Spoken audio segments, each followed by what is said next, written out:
Ejekebizin gruppasına ırkesesine жооп кылып, бөлдүк мырзалардын атынан бир десте сиздер үчүн.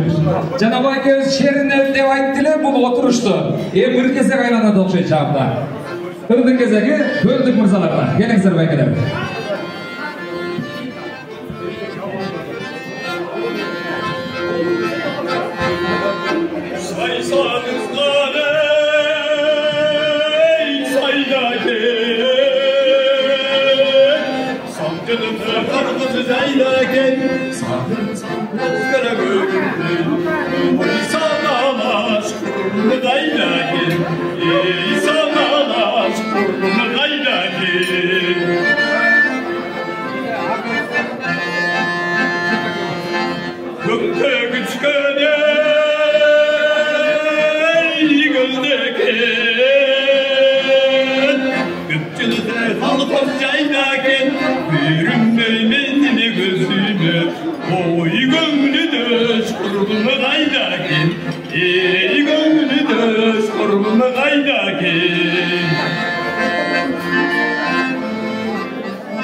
Çok rahmat.